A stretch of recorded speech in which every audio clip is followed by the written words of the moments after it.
உங்களோட EMI loan எல்லாமே ரொம்ப சீக்கிரம் முடிக்கிறதுக்கு ஸ்னோபால் அண்ட் அவலான்ச்சின்னு ரெண்டு சிம்பிளான மெத்தட் சொல்றேன், நோட் பண்ணிக்கோங்க. இந்த மெத்தட் அடிக்கடி இஎம்ஐயோ லோன் போடுறவங்களுக்கு தான் யூஸ் ஆகும். ஃபர்ஸ்ட் ஸ்னோபால் மெத்தட பாத்துருவோம். ஒரு எக்ஸாம்பிளுக்கு உங்களுக்கு 3 கடன் இருக்கு, 80,000, 50,000, 15,000. இந்த 3 லோன்ல இருந்து உங்களோட இன்கம்ல இருந்து 40%, அதாவது 20,000 நீங்க லோன் பேமெண்ட்டுக்கு ஒதுக்குறீங்கன்னு வச்சுப்போம். இப்போ ஸ்னோபால் மெத்தட் மூலமா உங்ககிட்ட இருக்க 20,000 3 லோனுக்கு 3 டிவைட் பண்ணிட்டு உங்களோட சின்ன லோனுக்கு ஹை ப்ரையாரிட்டி கொடுப்பீங்க. அதாவது உங்களோட 15,000 லோனுக்கு 10,000 பே பண்ணுவீங்க, மீதி 10,000 உங்களோட 50,000 லோனுக்கு 80,000 லோனுக்கும் பிரிச்சு பே பண்ணுவீங்க. இது பண்றது மூலமா உங்களோட சின்ன லோன்ல இருந்து அடுத்த லோன் ஸ்டெப் பை ஸ்டெப்பா முடியும். மைண்ட்ல ஒரு சின்ன கேம் லெவல் விளையாடுற மாதிரி. இது முடியும் போது உங்களுக்கு ஒரு சின்ன டோபமின் ஃபீல் தரும். இதே 3 லோனுக்கு அவலான்ச்சி மெத்தட் எப்படி ஒர்க் ஆகுதுன்னு பார்ப்போம். 80,000, 50,000, 15,000ன்னு உங்களோட லோனை ஃபர்ஸ்ட் லிஸ்ட் பண்ணிருங்க. அதுக்கப்புறம் நீங்க ஒதுக்கி வச்ச 20,000ல எந்த லோனுக்கு அதிகபட்ச இன்ட்ரெஸ்ட் இருக்கோ அதுக்கு பே பண்ணுவீங்க. ஒரு எக்ஸாம்பிளுக்கு இப்போ நீங்க 12,000 எடுத்து அந்த 80,000 லோனுக்கு பே பண்ணுவீங்க. மீதி இருக்கிற 8,000 உங்களோட 2 லோனுக்கும் பிரிச்சு பே பண்ணுவீங்க. இது பண்றதுனால நீங்க லோன் கட்டுறதோட லாங் பீரியட் சீக்கிரமே முடியறதுக்கு வாய்ப்பு இருக்கு.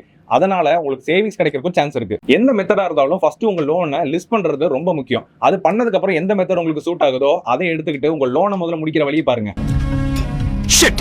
அதிகமா லோன் வாங்குற உங்க கடன்கார ஃப்ரெண்ட்ஸ்க்கு இந்த வீடியோ ஷேர் பண்ணிட்டு இந்த மெத்தட் எப்படி பிராக்டிகலா அப்ளை பண்ணணும்னு தெரிஞ்சுக்கணும்னா டெப்ட்னு கமெண்ட் பண்ணுங்க. உங்களை வேற வீடியோல சந்திக்கிறேன். பாய்.